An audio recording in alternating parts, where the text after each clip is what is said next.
Love you और खुश रहो, जीते रहो। कई बार जिंदगी कुछ ऐसे मोड़ ले लेती है जिन्हें समझने में वक्त लग जाता है, और कई बार हम जितना भी समझना चाहें, दिल के अंदर छुपी भावनाएं किसी पुराने बंद दरवाजे की तरह जिद्दी होकर नहीं खुलती। धर्मेंद्र की कहानी भी कुछ ऐसी ही थी।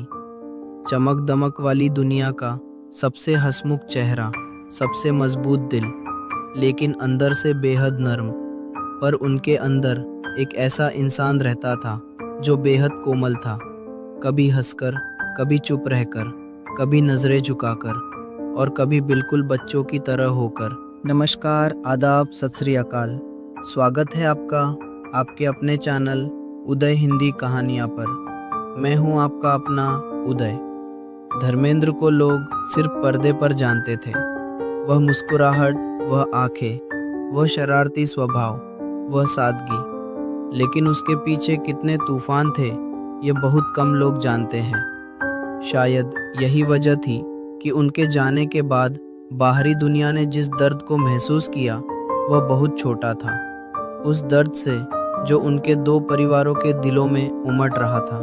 ये कहानी सिर्फ धन की नहीं थी, ये कहानी उस आदमी की थी जिसने जिंदगी भर दिल छुपा कर जिया और आखिरी वक्त में उसे कागज पर लिखकर छोड़ दिया। धर्मेंद्र के घर पर वो सुबह किसी साधारण सुबह जैसी थी, मगर हवा बहुत धीमी थी। खिड़कियों से आती धूप अनजान थी। दीवारों पर लगी तस्वीरें बहुत शांत थी, जैसे हर फ्रेम अपने अंदर एक पूरी सदी संभाले बैठा हो। एक तस्वीर में युवा धर्मेंद्र मुस्कुरा रहे थे, शूटिंग के दौरान मिट्टी में बैठे हुए, और आज उस तस्वीर के सामने उनके बेटे बैठे थे, चुप, थके हुए, उलझे हुए। टेबल पर फूल रखे थे, पर उनमें खुशबू नहीं थी। उस सुबह हर चीज़ अलग थी, यहाँ तक कि चाय का कप भी अधूरा पड़ा था, जैसे किसी ने आधा लिया और रख दिया, और फिर कभी लौटकर उसे हाथ नहीं लगाया। लोग बैठकर एक दूसरे को देख भी नहीं रहे थे। सबकी आंखों में एक ही सवाल था, क्या होगा? लेकिन इस सवाल के पीछे भी एक छुपा डर था, क्या हम बराबर हैं? क्योंकि बराबरी कभी पैसों से नहीं होती, बराबरी दिल से होती है। धर्मेंद्र का कमरा उस दिन अजीब भारी लग रहा था। बिस्तर पर वही सफ़ेद चादर थी, तकिए पर वही महक, वो महक जिसमें फिल्म सेट की थकान, देर रात की हंसी, यादों की धूल और कुछ अनकहे पछतावे शामिल थे। उस कमरे में वो नींद भी थी जो कभी पूरी नहीं हुई, और कुछ ऐसे सपने भी जिनकी कोई शूटिंग डेट नहीं थी।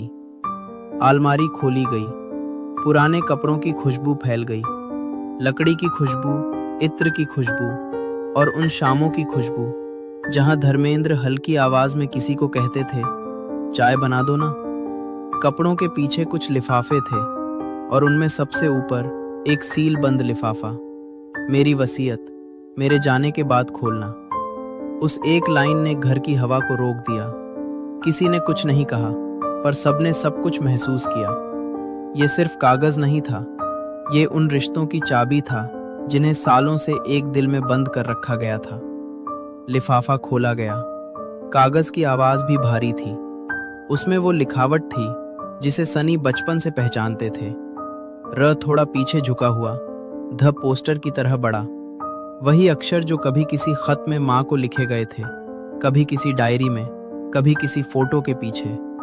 पहली लाइन पढ़ी गई, सबसे पहले प्रकाश कौर। एक गहरी सांस सबने ली। धर्मेंद्र ने लिखा था कि उनकी आधी संपत्ति, पहली पत्नी और 4 बच्चों, सनी, बॉबी, अजीता और विजेता के नाम।